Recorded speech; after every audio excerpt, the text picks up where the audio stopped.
Ya baik, Assalamualaikum warahmatullahi wabarakatuh. Rekan-rekan mahasiswa sekalian, hari ini kita ada di pertemuan mata kuliah Hukum Waris. Materinya masih membahas bagaimana cara pembagian waris. Jadi sebelumnya kita sudah bahas cara pembagian waris bagi golongan ke-1 dan bagi keturunan golongan kedua, bukan keturunan, hubungan darah dari golongan kedua. Nah, sekarang kita membahas pembagian waris bagi ahli waris dengan hubungan darah golongan ketiga dan golongan keempat. Kemudian nanti juga ada bahasan anak di luar kawin dan juga bagaimana surat wasiat.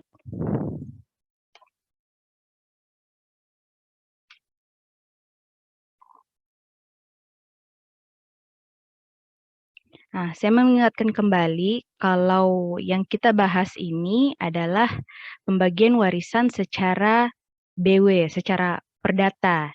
Jadi, kalau secara perdata berarti yang masuk atau yang bisa memakai hukum waris secara perdata ini adalah orang-orang yang beragama di luar dari agama Islam.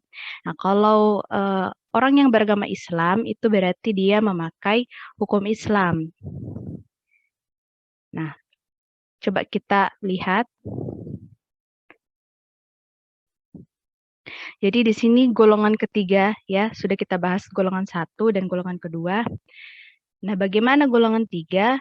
Golongan 3 ini adalah golongan yang bisa menerima warisan seandainya ahli waris dari golongan 1 dan golongan 2 itu sudah tidak ada. Jadi yang berhak menerima warisan kemudian adalah golongan ketiga. Nah, golongan 1 dan kedua ini tidak ada, baru yang menjadi ahli waris ini adalah dari golongan ketiga.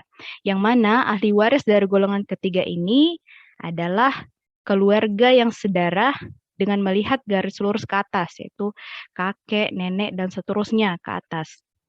Nah, bagaimana cara pembagiannya? Nah, ini mula-mula ya, harta warisan itu dibagi 2. Jadi masing-masing untuk garis keluarga dari garis ayah ya, dibelah nanti.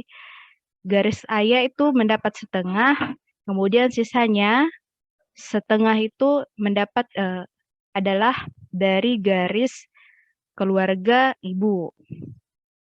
Jadi sama-sama belahannya itu dia sama derajatnya, mendapatkan bagian setengah.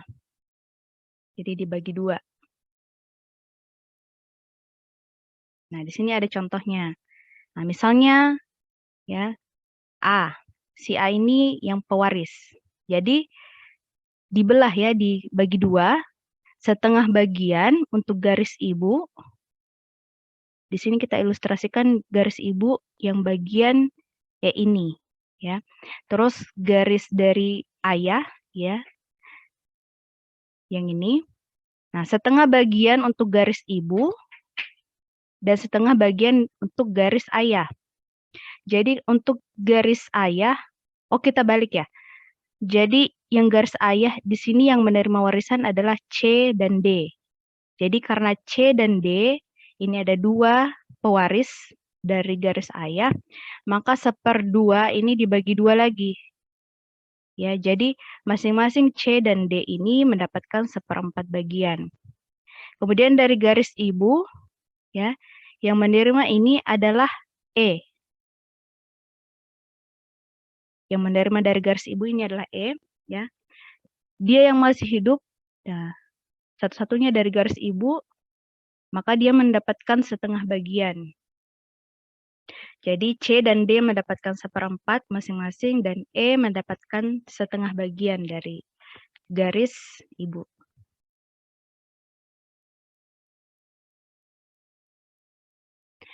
Ya, kemudian kita lihat golongan keempat.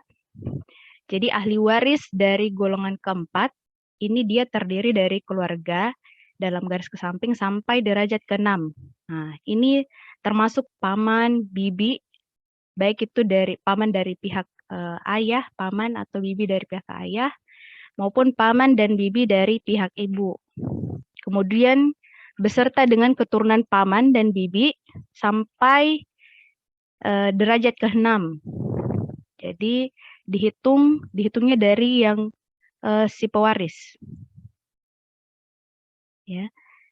Ini garis dari ayah kita ilustrasikan, kemudian ini garis dari keturunan ibu.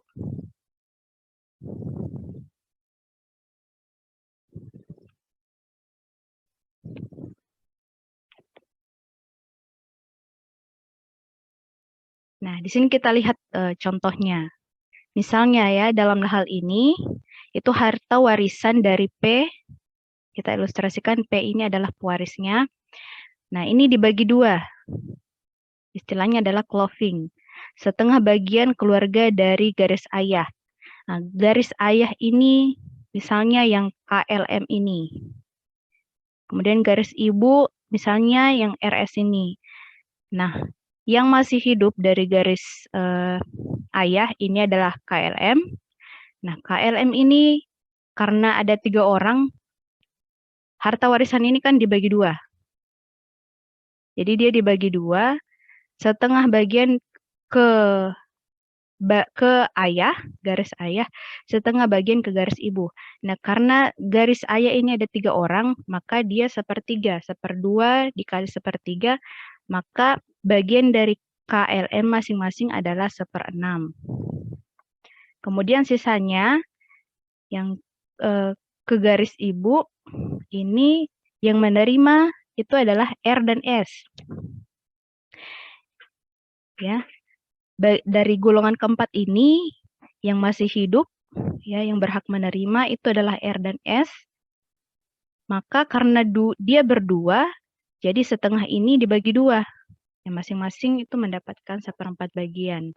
Jadi dibagi 2 dulu, dibagi setengah bagian ke garis ayah, kemudian ke garis ibu. Baru dibagi lagi berapa orang di garis ayah dan berapa orang di garis ibu. Jadi ada hal yang perlu kita ingat di sini bahwa golongan 3 dan golongan keempat itu bisa sama-sama mewaris asal dia berlainan garis. Ya. Seperti ini ilustrasinya. P di sini meninggal dunia. Ahli waris dari garis ayah ini adalah A dan B. Kemudian yang berasal dari orang tua golongan ketiga, ya, sedangkan R, ST ini garis dari ibu. Ya, RST ini adalah golongan keempat dia. Maka pembagiannya itu dia mula-mula harta warisan kita bagi 2. Selanjutnya setengah bagian dari garis ayah yang secara rata itu dibagi untuk A dan B. Jadi masing-masing A dan B ini setengah bagian tadi, maka A dan B masing-masing menerima 1/4 bagian. Nah, sisanya itu yang dibawa ke garis ibu. Nah, karena dia RST ini ada 3 orang, maka ini dibagi 3. Jadi masing-masing mendapatkan 1/6 bagian.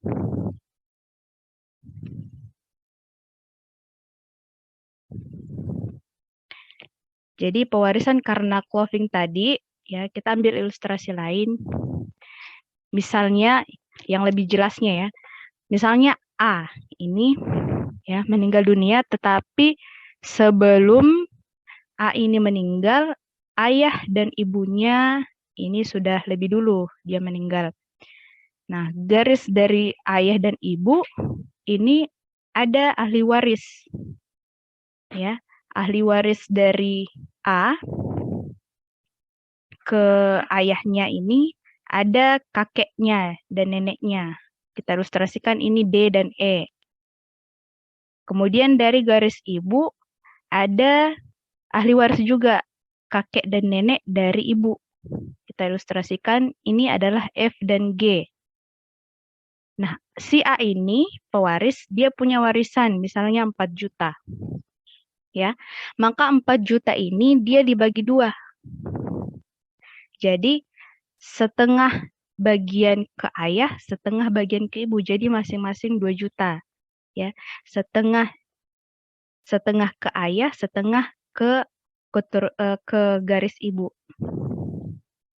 Jadi masing-masing ya, misalnya kakek dan nenek dari ayah, D dan E, itu karena sama-sama punya haknya sama, maka harta warisan ini 2 juta dibagi rata.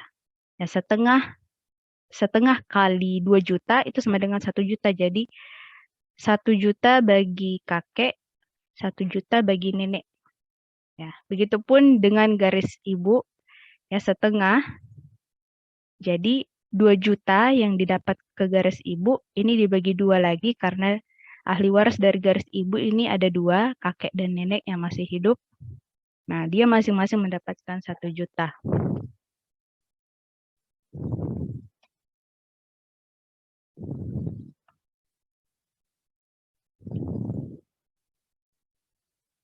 Nah, dalam hal harta warisan itu dibagi, setengah bagian untuk keluarga sedarah dari garis ayah, misalnya ada 3 orang, KLM itu, kalau 3 orang berarti dia dibagi 3.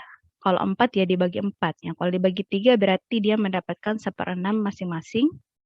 Nah, kemudian kalau dia berdua, ya berarti dibagi 2. Ya, 1/4 bagian masing-masing.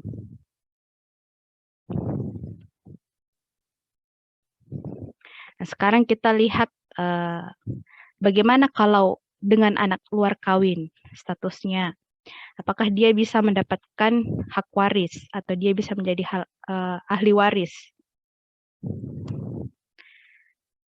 Nah, pewarisan bagi anak luar kawin, ya, ini kita masih memakai atau masih melihat secara hukum perdata, ya, tidak melihat hukum adat dan hukum Islam. Jadi di dalam KUH Perdata atau di dalam BW itu memberikan kedudukan bagi anak luar kawin. Jadi status anak luar kawin itu terbagi atas 3 di dalam BW. Yang pertama, anak yang dilahirkan akibat dari hubungan antara laki-laki dengan perempuan yang kedua-duanya di luar ikatan perkawinan yang disebut dengan anak alami, ini istilahnya. Jadi kalau anak yang di luar kawin, yang di luar ikatan perkawinan itu disebut anak alami. Nah, anak ini itu dapat diakui oleh hukum perdata. Kedua, status anak yang lahir akibat hubungan antara seorang laki-laki dengan seorang wanita yang salah satunya atau keduanya itu terikat dalam perkawinan dengan orang lain. Jadi ini anak dari hasil perselingkuhan. Nah, anak ini itu disebut dengan anak zina. Ya. Kalau di dalam hukum perdata, anak ini tidak dapat diakui keberadaannya. Kemudian ketiga, anak yang lahir akibat hubungan antara seorang laki-laki dengan seorang perempuan, di mana satu sama lainnya menurut ketentuan undang-undang dilarang kawin. Jadi, laki-laki dan perempuan ini menurut ketentuan undang-undang dilarang kawin. Kenapa?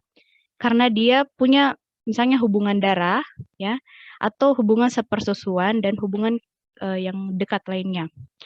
Nah, anak yang dilahirkan dari hubungan ini itu disebut dengan anak sumbang. Ya. Kalau anak ini statusnya adalah dia tidak dapat diakui, kecuali jika kedua orang tua mereka itu mendapat dispensasi untuk kawin dari presiden. Agak ribet. Nah, anak yang diakui, anak luar kawin yang diakui itu hanya yang pertama ini, anak yang lahir akibat dari hubungan antara laki-laki dengan perempuan yang kedua-duanya di luar ikatan perkawinan.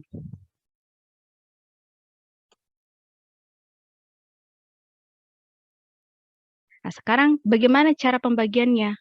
Harta warisan itu untuk anak yang statusnya di luar kawin.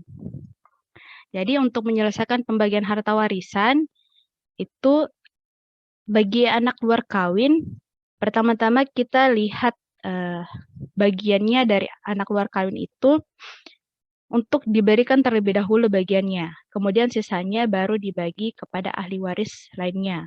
Ini menurut ketentuan undang-undang. Untuk anak zina dan anak sumbang tadi yang statusnya di bagian kedua dan ketiga tadi, itu menurut ketentuan dalam pasal 867 BW, dia tidak ada hak atau tidak berhak atas harta waris, kecuali hanya berhak atas nafkah dari keluarganya atau dari orang tuanya. Jadi dia tidak ada hak terhadap harta waris, dia hanya berhak atas nafkah.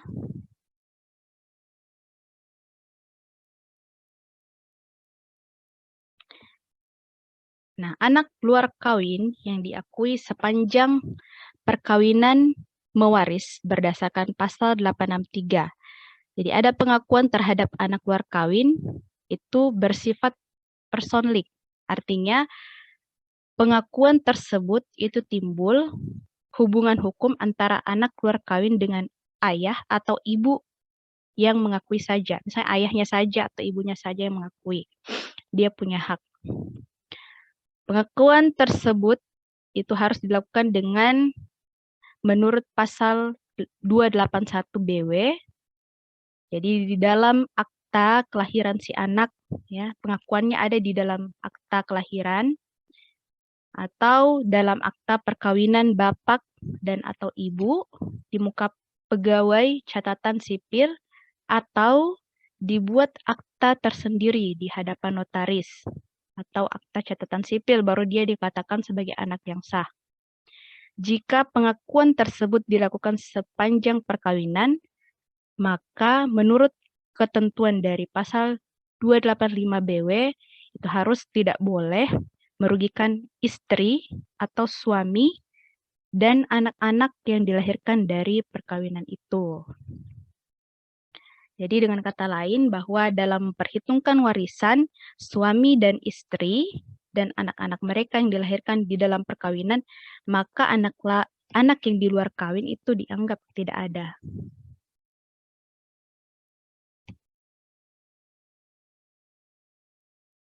Nah, coba kita lihat contoh, ya. Kita ilustrasikan A ini sebagai ayah. Jadi dia meninggalkan seorang istri. Kita ilustrasikan istrinya ini adalah B. Jadi ayahnya A, ibunya B, atau istrinya. Dia punya anak dari perkawinan dengan B ini. Anaknya itu adalah C dan D. Nah, E ini adalah anak hasil dari luar kawin.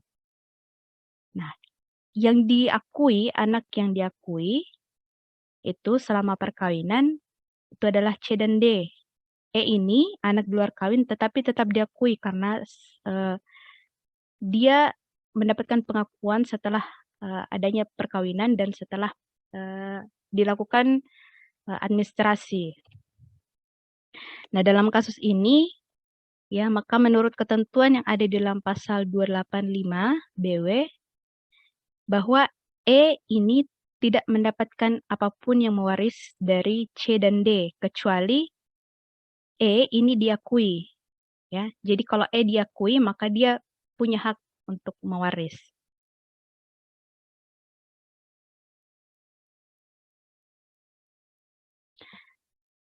Jadi beberapa bagian warisan dari anak luar kawin itu adalah bergantung dari keadaan siapa atau bersama-sama dengan siapa si anak luar kawin ini itu tersebut mewaris. Kalau dia diakui oleh ayah, misalnya ayahnya sudah kawin lagi ya. Jadi kalau yang mengakui itu ayah, maka dari pihak ayah yang dia bisa mewaris. Coba kita lihat contohnya. Jadi di sini ya E sebagai anak luar kawin, ya ilustrasinya. S ini sebagai pewaris. Kemudian T ini sebagai istri dari S sebagai ahli waris. V V dan W ini sebagai keturunan dari perkawinan S dengan T. Nah, V dan W sebagai ahli waris, E ini anak keluar kawin ya. Jadi bagian dari E adalah sepertiga, dihitung sepertiga. Seandainya anak yang sah itu si V dan W ini dihitung sebagai setengah bagian. Jadi kalau E ini dianggap sebagai anak yang sah, maka bagiannya adalah seperempat. Jadi bagian E sepertiga, karena 3 dihitungnya 3, dikali seperempat, maka dia mendapatkan 1/12. Dia mendapatkan 1/12 dari harta warisan S. Sisanya 1 dikurang 1/12 sama dengan 11/12. Jadi untuk bagian T, V, dan W itu masing-masing dibagi 3 lagi. Jadi sepertiga dikali 11/12, maka hasilnya itu yang masing-masing dia dapat.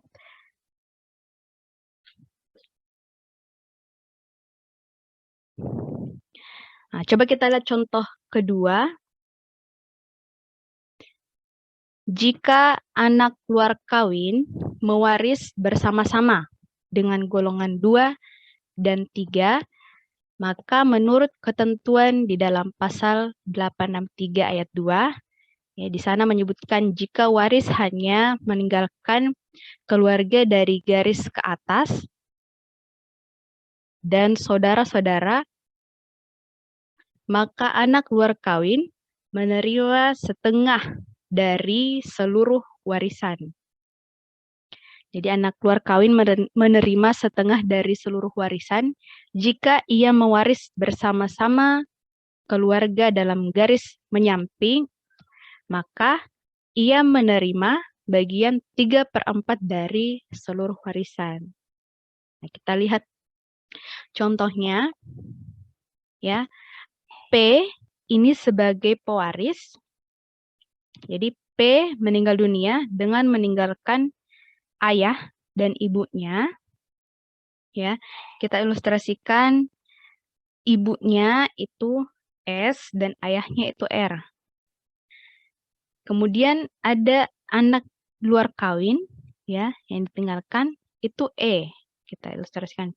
Maka pembagiannya E itu mendapatkan setengah dari seluruh harta warisan, sisanya setengah itu dibagi rata R, S, dan D. Jadi karena 3 maka dibagi 3, setengah itu dibagi 3. Jadi sepertiga kali 1/2, maka masing-masing mendapatkan 1/6 bagian. R mendapatkan 1/6 bagian, S mendapatkan 1/6 bagian, dan begitu juga D.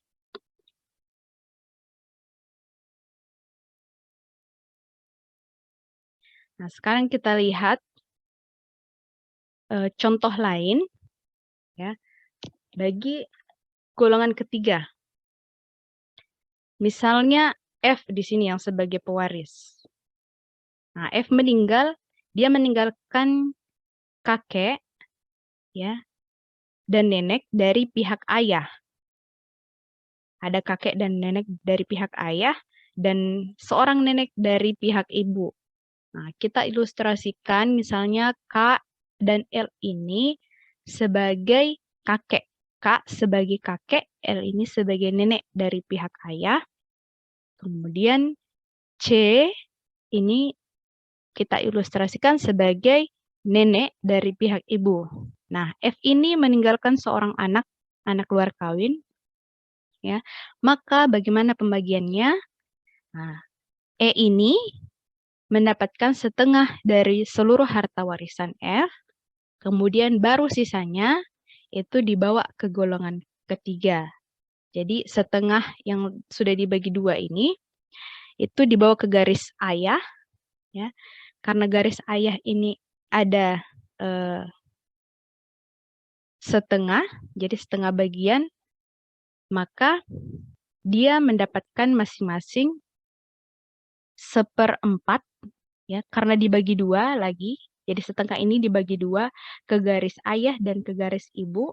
Jadi masing-masing garis ayah itu 1/4 dan garis ibu 1/4. Nah, baru 1/4 ini dibagi lagi menjadi masing-masing K dan L mendapatkan 1/8. Kemudian 1/4-nya itu langsung diterima oleh garis dari ibu, yaitu neneknya.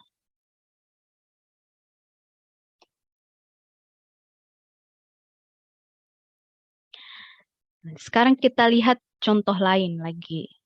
Jika anak luar kawin, nah ini contoh untuk bagaimana mewaris apabila golongan keempat itu masih, keluarga dari golongan keempat itu masih ada.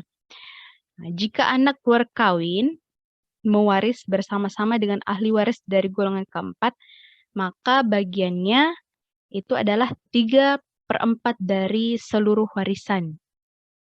Nah, kita ilustrasikan G ini sebagai pewaris. G sebagai pewaris, dia meninggalkan keponakan yang sederajat, dalam derajat sampai derajat ke-6 ya, kalau golongan keempat. Nah, dari golongan keempat dia punya keponakan yang ditinggalkan yaitu C dan D. Nah, anak luar kawinnya ini kita ilustrasikan sebagai si E. Nah, bagaimana pembagiannya? Jadi pembagiannya adalah 3/4 dari seluruh harta, ya, itu bagi si E. Dia mendapatkan 3/4. Sisanya 1/4 ini dibawa ke keluarga dari golongan keempat. Dan 1/4 yang dibawa ke golongan keempat ini, itu dibagi rata. Berapa yang masih ada dari golongan keempat. Nah, kalau di sini di ilustrasinya dia ada 2 orang. Jadi 1/4 ini dibagi 2, jadi masing-masing mendapatkan 1/8 bagian.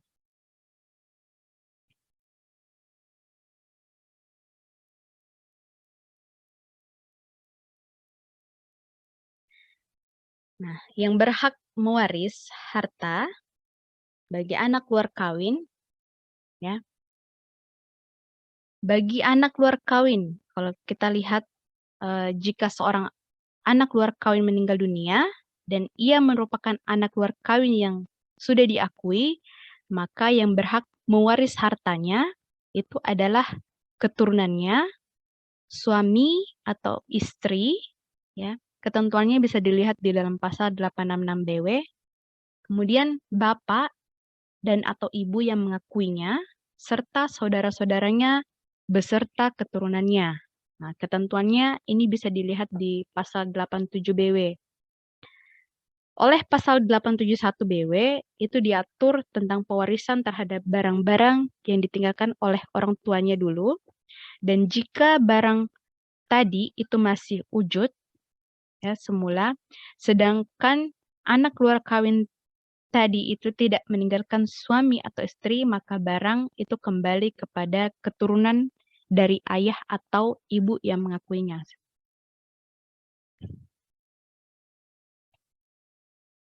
Nah, bagaimana cara pewarisan?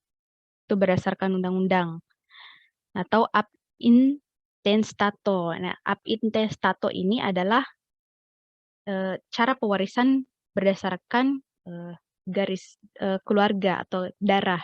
Ada hubungan darah.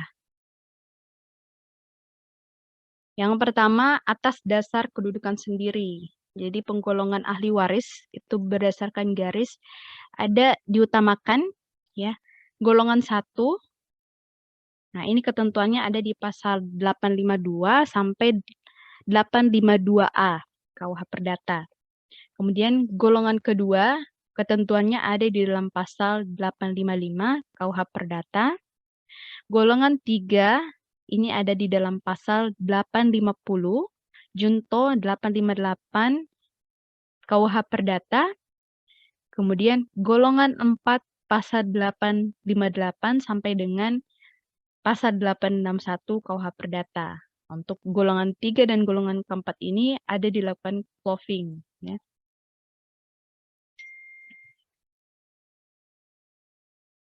Kemudian kedua, berdasarkan penggantian.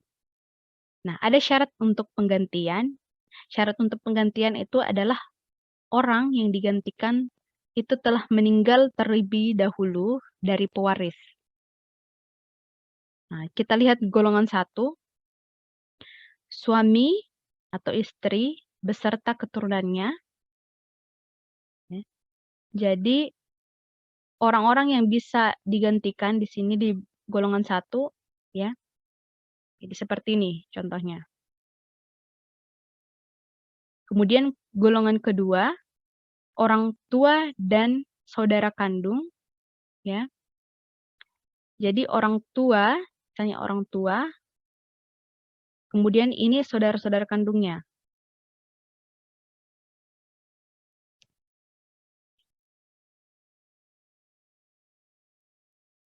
Nah, berikutnya golongan ketiga, ya, kakek nenek ke atas dari garis ayah ataupun dari garis ibu. Jadi karena golongan ketiga dan keempat itu ada terjadi cloving, maka dibagi rata, setengah bagian harta ke keluarga ibu, setengah bagian ke keluarga ayah. Jadi keluarga dari golongan 3 ini tetap ada hubungan darah, ya, dari si pewaris.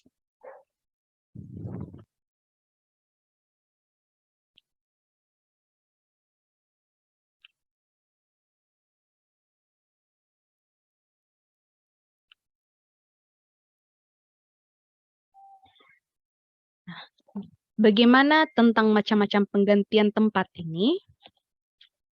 Jadi, ini diatur di dalam pasal 842, 844. Ya. Kalau kita lihat ketentuan dalam pasal 842, itu dia melihat garis ke bawah, keturunan ke bawah. Kalau dia di dalam ketentuan pasal 844, dia melihat garis ke samping. Jadi saudaranya, misalnya dia sudah tidak ada ya, maka digantikan sama anak-anaknya. Nah, penggantian dalam garis samping itu adalah anggota keluarga yang lebih jauh tingkat hubungannya daripada saudara. Misalnya pamannya, bibinya, atau keponakan yang terdekat.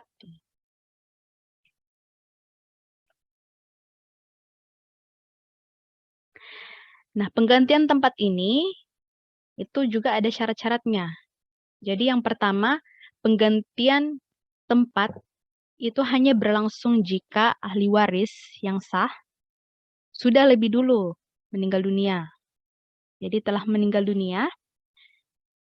Di dalam pasal 847, di sana menyatakan bahwa tidak seorang pun diperbolehkan bertindak untuk orang yang masih hidup sebagai penggantinya. Jadi orang yang masih hidup itu tidak boleh digantikan. Kecuali terlebih dahulu sudah meninggal dunia. Kedua, orang yang bertindak sebagai pengganti harus keturunan yang sah dari orang yang digantikan tempatnya. Nah, dengan demikian, untuk anak luar kawin, janda, duda itu tidak dapat menggantikan tempat dari keturunan yang sah. Kemudian 3, seorang pengganti harus memenuhi syarat sebagaimana syarat ahli waris. Jadi sudah berulang kali kita bahas bahwa syarat ahli waris itu yang pertama harus sudah ada, ini dalam ketentuan KUH Perdata ya. Yang pertama harus sudah ada dan masih ada ketika pewaris meninggal dunia. Kedua, tidak menolak warisan. Nah, jadi ada ahli waris yang bisa menolak warisan. Kenapa? Karena ahli waris ketika menerima warisan, maka dia tidak hanya menanggung, tidak hanya menerima warisan, tetapi juga menanggung utang-utang dari pewaris. Ya, makanya bisa dikatakan ahli waris itu menolak warisan. Ketiga, bukan orang yang dinyatakan tidak patut menerima warisan. Nah, sebelumnya sudah kita bahas ya. Ada beberapa poin mengapa seseorang itu bisa dinyatakan tidak patut menerima warisan.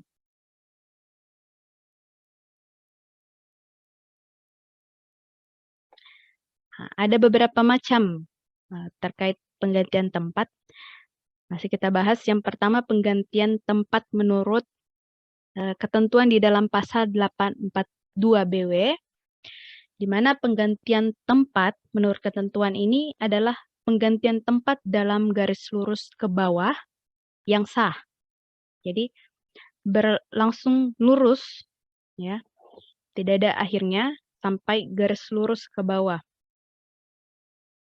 Jadi penggantian tempat seperti ini itu diperbolehkan baik dalam hal bila mana beberapa orang anak si meninggal mewaris bersama-sama dengan keturunan seorang anak yang telah meninggal terlebih dahulu, maupun sekalian keturunan mereka mewaris bersama-sama, di mana satu sama lainnya ini bertalian dalam keluarga yang berbeda derajatnya. Nah, kita lihat contohnya. Misalnya P, ya P ini meninggal sekitar tahun 1962. Dia meninggalkan seorang anak yang bernama F, ya, seorang anak yang bernama F dan 2 orang cucu, yaitu G dan GB, yang merupakan anak dari G. Nah, G ini sudah meninggal, meninggal pada 1959 misalnya. Nah, bagaimana penyelesaiannya? Jadi P sebagai ahli waris dan F ini anak dari P sebagai anak yang masih hidup, G dan GA dan GB ini sebagai cucu pengganti dari G yang telah meninggal orang tuanya. Nah, bagaimana pembagiannya? Jadi setengah bagian diperoleh oleh F, kemudian setengah bagian diperoleh oleh G. Nah, karena G ini sudah meninggal, dia punya keturunan G dan GA dan GB, maka ini dibagi 2, 1/4 diperoleh oleh GA, 1/4 dibagi oleh GB cucunya. Nah, kita lihat contoh lainnya. Misalnya A sebagai calon pewaris. Ya, A ini meninggalkan cucu RA dari anaknya si R yang sudah meninggal. Jadi R ini meninggalkan anak, ya, RA ini cucunya A. Nah, kemudian cucu lainnya ada KA dan KB. Nah, ini anak dari K yang juga telah meninggal terlebih dahulu. Kemudian ada cucu SA dan SB, anak dari S yang juga telah meninggal. Jadi SA dan SS cucunya itu RA, KA, KB, SA, SB, dan SC. Nah, kemudian SC ini punya anak, ya. SC ini juga sudah meninggal, tetapi punya anak, yaitu SCA, SCB. Jadi SCA dan SCB ini adalah cicitnya dari A. Nah, bagaimana pembagian warisannya? Jadi harta warisan itu dibagi terlebih dahulu kepada masing-masing anaknya, yaitu R, S, dan juga K. Anaknya 3, maka masing-masing mendapatkan 1/3 bagian. Nah, baru selanjutnya dibagi per kepala.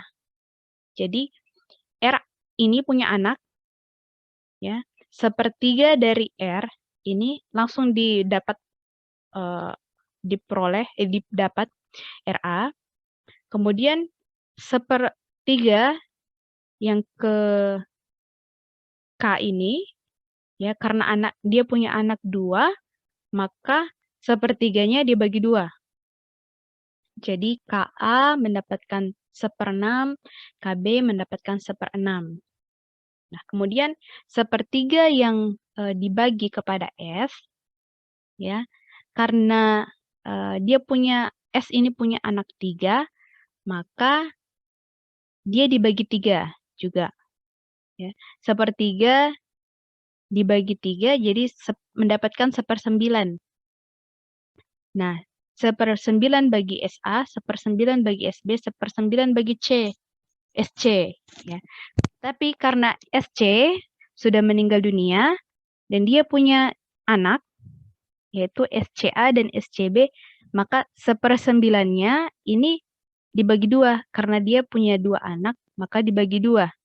Jadi SCA punya, dia dapat 1/18, SCB juga dapat 1/18 dari kakek buyutnya. Jadi harta ini adalah harta yang berasal dari pewaris A.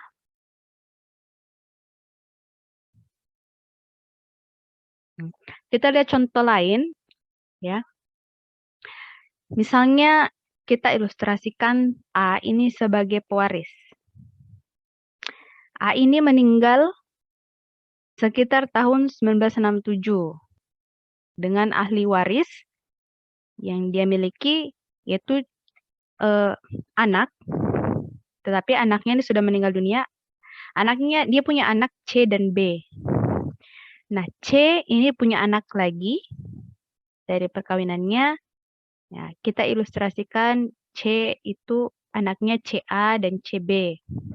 Kemudian B ini punya anak luar kawin, ya. Anak luar kawinnya ini E. Nah, anak yang sah, ya, yaitu BA dari hasil perkawinannya. Kemudian bagaimana pembagiannya? Maka ahli waris itu mendapatkan setengah bagian, ya. CA dan CB ini anak dari C yang telah meninggal, dia mendapatkan setengah. Kemudian BA ini anak dari B mendapatkan setengah bagian. Karena setengah bagian dari ke C, maka setengah bagian ini tetap dibagi 2 lagi. Ya. Jadi 1/4 bagian bagi CA dan CB. Nah, B ini punya anak hasil dari perkawinan sah dan punya anak dari anak luar kawin. Nah, posisi E ini anak luar kawin itu tidak dapat menggantikan tempatnya B, ya. Kalau dia tidak langsung menerima warisan dari orang tuanya.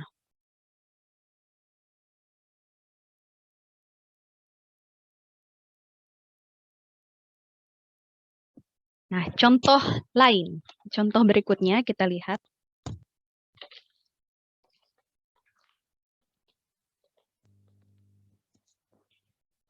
Ahli waris di sini A, ya.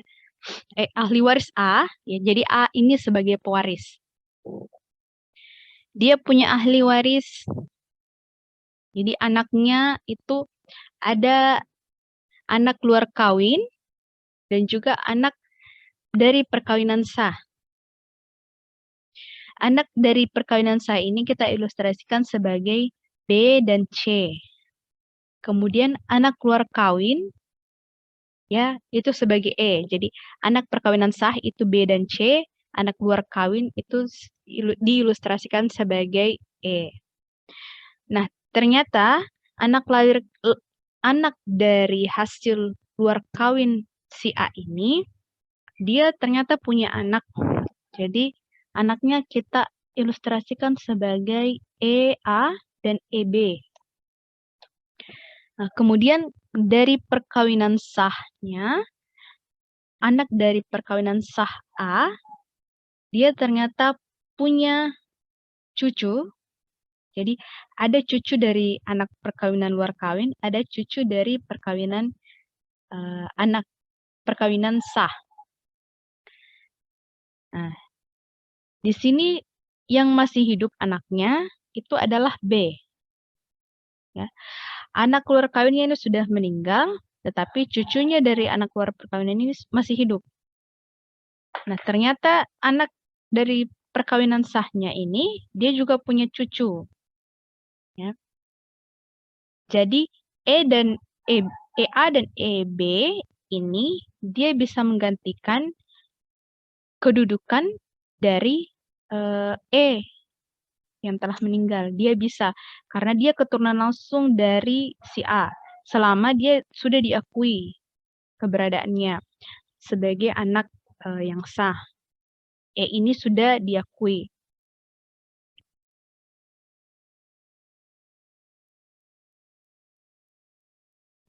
Kemudian kita lihat lagi contoh yang lain. Jadi ada ketentuan di dalam pasal 848 KUH Perdata, di sana menyatakan bahwa seorang anak menggantikan kedudukan orang tua tadi, bahkan bolehlah terjadi seorang pengganti orang lain yang telah menolak menerima warisan. Jadi, boleh terjadi seorang pengganti orang lain yang telah menolak menerima warisan. Jadi kita ilustrasikan, misalnya C meninggal pada tahun 1950 dengan meninggalkan seorang anak, itu D, tetapi ternyata D ini menyatakan diri bahwa dia menolak warisan dari C. Dia menolak warisan, kemudian A, ayahnya misalnya, dia meninggal dunia, sudah meninggal dunia, dia punya saudara, yaitu B, kemudian D ini menggantikan C.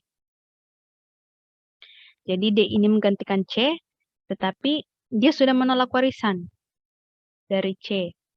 Dengan demikian, kita bisa simpulkan bahwa walaupun D menolak warisan dari C, tetapi D ini masih dapat menerima warisan dari A, karena kedudukan D ini itu digantikan oleh menggantikan kedudukan C.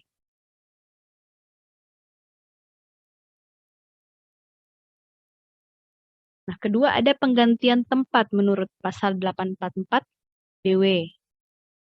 Nah, penggantian tempat menurut pasal 844 BW ini itu adalah melihat garis menyamping. Ya.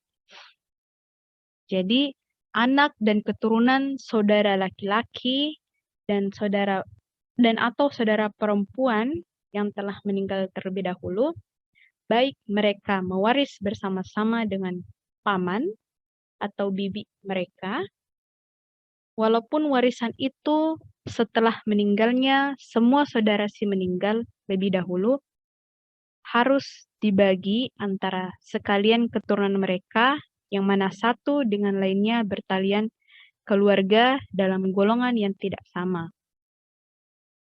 Nah, contohnya, misalnya A ini sebagai pewaris yang sudah meninggal tahun 1965. Nah, C ini sebagai ahli waris. Nah, ahli waris yang sudah meninggal, ya, maka ahli warisnya adalah B, ya, saudara dari A. CA dan CB, anak dari C, menggantikan kedudukan C. Nah, dari ketentuan pasal 844 BW itu kita lihat dengan adanya pasal 861 yang menyatakan bahwa keluarga sedarah dengan si mati bertalian keluarga dalam garis menyamping lebih dari derajat ke-6 itu tidak berhak mewarisi. Jadi derajat ke-6 ke atas itu tidak berhak mewarisi dari si pewaris. Kemudian penggantian tempat ketiga menurut pasal 845 BW. Jadi ketentuan ini itu bahwa penggantian tempat dalam garis menyimpang diperbolehkan bagi keponakan apabila di samping mereka yang mempunyai pertalian darah terdekat masih ada keturunan dari saudara daripada orang yang mempunyai pertalian darah terdekat tadi. Nah, kita lihat contoh kasusnya. Misalnya A sebagai pewaris yang sudah meninggal, dia meninggalkan ahli waris dalam garis ke samping dalam derajat ke-6, yaitu B, C, dan D. Nah, sedangkan D ini itu juga sudah meninggal terlebih dahulu daripada A, yang mana dia meninggalkan anak, yaitu DA, DB, dan DC. Nah, dalam hal pergantian tempat, itu harus diperhatikan ketentuan di dalam pasal 858 BW. Di sana menyatakan bahwa bagi keluarga sedarah dalam garis lurus ke atas, tidak ada penggantian tempat. Karena keluarga terdekat dalam tiap-tiap garis ke samping, segala keluarga di dalam pertalian yang lebih jauh. Jadi, D, ahli waris yang dari derajat ke samping, itu adalah B, C, D. Nah, karena D ini sudah meninggal, maka yang menerima warisan adalah DA, DB, dan juga DC.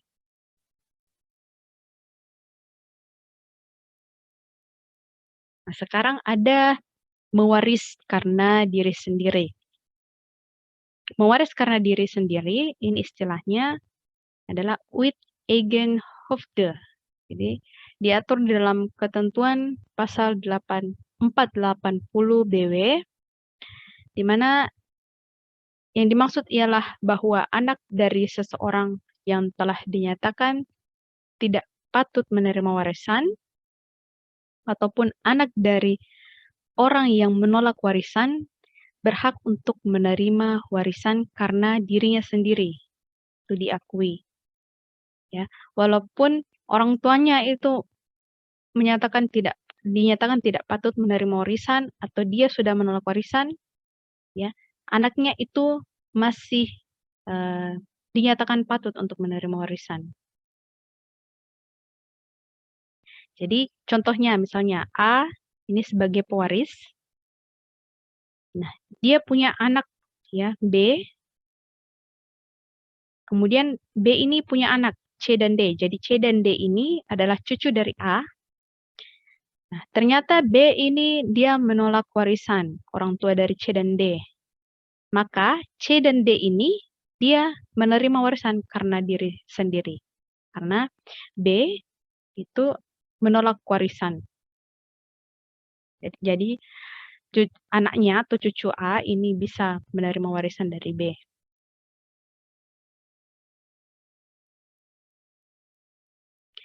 Nah, contoh lainnya, misalnya A sebagai pewaris meninggal dunia. Ya. A punya anak bernama B dan C. Nah, ternyata B dan C ini menolak warisan dari ayahnya. Kita gambarkan A ini sebagai ayahnya. B dan C ini anaknya. Nah, ternyata B punya anak 2, kemudian C punya anak juga. Nah, walaupun B dan C ini menolak warisan, D, E, F, G ini dia masih bisa mendapatkan warisan. Ya, masih bisa mendapatkan warisan yang harusnya diterima oleh orang tuanya.